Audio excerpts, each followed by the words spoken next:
Let's talk about the Beatles concerts. You mean the way nobody could hear anything? Yep, let's get into that. Because, I mean, what you have to picture here is this massive, almost absurd technological gap. You had the explosive, just unprecedented size of Beatlemania crowds colliding head-on with the incredibly crude amplification technology of the 1960s. Right, and we're looking at how that specific physical mismatch just completely altered live music. Exactly. And how it leaves a lasting physical impact on an entire generation of rock pioneers. So if you think about the environment they started in, the gear they used actually made perfect sense, before the madness of the stadium tours. Oh, totally. They were playing the Indra Club in Hamburg or the Cavern Club in Liverpool. Tiny, smoky, subterranean rooms. Yeah, exactly. So George Harrison was playing his guitar through a humble Selmer True Voice amplifier, and Paul McCartney had a similarly modest setup for his bass. Which works perfectly in a small brick cellar with a low ceiling. Right, because a small amplifier is more than enough there. The acoustic energy leaves the speaker cone, travels maybe 15 feet, hits a hard brick wall, and bounces right back to the band and the audience. So the room itself basically acts as an amplifier. Exactly. The technology was perfectly matched to the architecture. But of course, the architecture was about to change drastically. As they gained traction, their sound had to scale up. It did. And the pivotal moment for their tone happened in 1961. They landed an endorsement deal with a company called Vox. Okay, Vox. Yeah. Legendary. Yeah. Initially, they were using the Vox AC-15, which is a 15-watt amplifier, and that still suited those smaller clubs. But by 1963, Beatlemania was sweeping the UK. And the crowds were becoming exponentially louder. Shrieking over the music. The band realized they were just being completely drowned out. They urgently needed more power, which led to the adoption of the iconic Vox AC-30. Which is wild because whenever I see photos from that specific era, those AC-30s are always sitting right there on stage. What was actually happening inside those boxes that define their sound so perfectly? Well, the engineering of the AC-30 is legendary for a reason. It pushed 30 watts of power through a pair of 12-inch Celestion Blue speakers. Okay. And that particular combination, like the circuitry of the amplifier overdriving those specific speaker cones, it produced a very distinct tone. Right. It had that chiming, brilliantly bright top end. Yeah, with this natural, slightly compressed warmth. That exact frequency response basically became the definitive sound of the entire British invasion. It's just a beautiful piece of equipment. But the business side of how they acquired them is just as fascinating to me as the engineering. The economics are wild. So in the early 60s in the UK, an AC-30 cost £87. Which doesn't sound like much now, but back then... To put that in perspective, that was roughly 3 to 4 weeks' wages for an average worker. Adjusted for inflation, you're looking at about $2,639 in today's US dollars for a single amplifier. Wow, for one amp. Yeah. But Vox gave the amps to the band for absolutely nothing. Just handed over the keys to the castle. Because Vox understood something fundamental about modern marketing. Having the biggest band in the world visibly plugging into your amplifiers every single night, that was priceless. It cemented Vox as the absolute king of rock gear for that entire era. Completely. But, I mean, as brilliant as the AC-30 was, bringing a 30-watt amplifier to a full-blown Beatlemania concert is like bringing a water pistol to a 5-alarm fire. That is the perfect way to describe it. Because it sounds amazing in a controlled room, but once you step out of a theater and into an open-A environment, the math just turns against you. The physics are completely doomed against thousands of screaming fans. And that is exactly where the crisis begins. Yeah. By the time they launched their 1965 U.S. tours, they had outgrown theaters entirely. Right, they were playing massive open-air stadiums. Exactly. And the environment had changed completely. The physics of sound in a stadium are fundamentally different. Vox tried to adapt to this new reality by engineering custom 100-watt amplifiers. The Vox AC-100s, right? Yes. Along with these really large Vox Foundation bass cabinets built specifically for Paul McCartney. But even with that upgrade, the sheer scale of the crowd noise is just hard to wrap your head around. Take their legendary performance at Shea Stadium in August of 1965.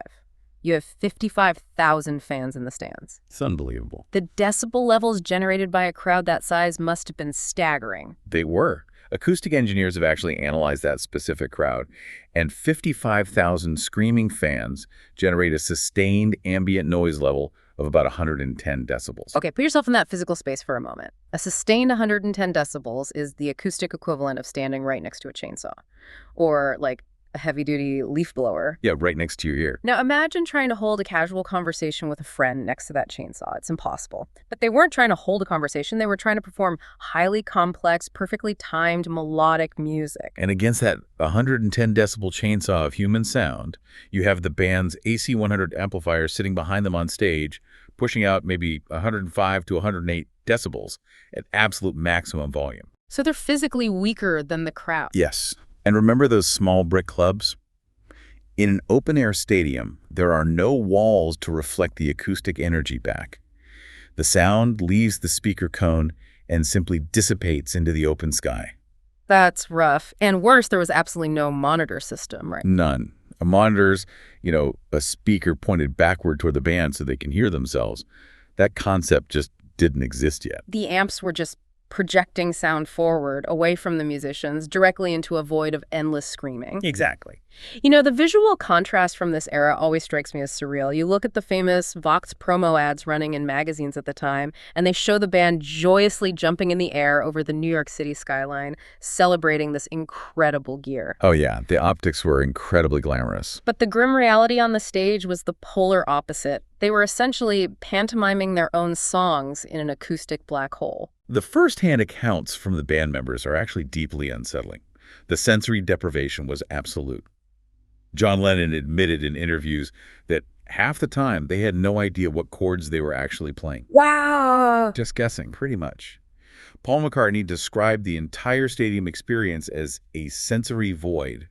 He was reduced to staring down at his own hands, physically watching his fingers press against the bass strings just to confirm what note he was hitting. That's terrifying for a musician. And if Paul McCartney and John Lennon were struggling at the front of the stage, imagine the terror of being Ringo Starr. You are the rhythmic anchor for the entire performance. Right, exactly. If you lose the beat, the whole song falls apart in front of 55,000 people. And he was completely isolated. Ringo Starr couldn't hear the guitars, he couldn't hear the vocals, and he could barely hear his own drums over the crowd. So how did he keep time? He had to rely entirely on visual cues. He would sit on his drum riser and literally stare at the backsides of Paul McCartney, John Lennon, and George Harrison. Oh, man. Yeah, he was desperately studying their physical movements, watching their shoulders sway, looking for the physical accent of a strumming hand, just to figure out where they were in the song and when he was supposed to hit the snare drum. The music was completely erased by the environment. Completely erased. And what blows my mind is that the audience wasn't getting a great experience either. If you were sitting in the upper deck at Shea Stadium, you weren't hearing those Vox amplifiers. You were hearing a bizarre technological workaround. Right, because the band's amplifiers couldn't possibly reach the back rows, so the stadium organizers simply used the in-house PA system. But the PA system at Shea Stadium was the baseball announcer system. Exactly. They piped the band's live mix through these tinny metal horn speakers bolted to the light towers. But a horn speaker designed for a baseball announcer is only calibrated to handle the frequency range of a spoken human voice, right? Precisely. An announcer just needs mid-range frequencies to say, now batting. Right. But a rock band has a massive dynamic range. You have the deep, low-end thud of a bass drum and the high-frequency chime of a crash cymbal. Those horn speakers couldn't process the top or the bottom of the music. Right. Remember, the fans in 1965 just heard a chaotic, muddy din. Modern fans hear every single high and low frequency perfectly balanced, but they're hearing it at a bone-rattling intensity. The fidelity is perfect, but the physical force is just as destructive. Exactly. Biologically, the ear does not care how beautifully mixed the audio is. It only registers the decibel level and the sound pressure. The impact is the same. Yes, the threshold for permanent hearing damage can begin after just a few minutes of exposure at 115 decibels.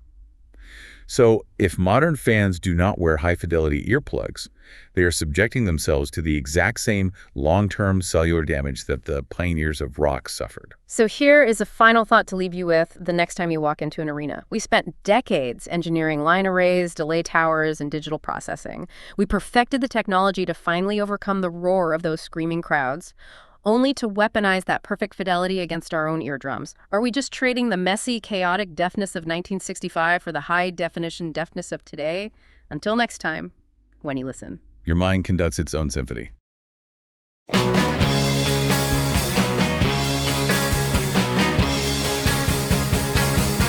Hey, do you like free stuff? Yeah, of course, especially when it's Beatles stuff. Well, you're in luck, because our new book, Beatles Rewind, is free today on Amazon and YouTube. Huh. That massive book we just wrote called Beatles Rewind, Essential Stories of John, Paul, George, and Ringo, and the music that never gets old. That's the one.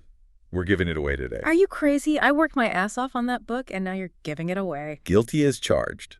So there's 2 ways to get it free. You can download the ebook free from Amazon, or listen to the entire audiobook, all 12 hours, free on YouTube. Oh, yeah, you're right. I forgot. Okay, we'll put the links in this video description for the free ebook and audiobook.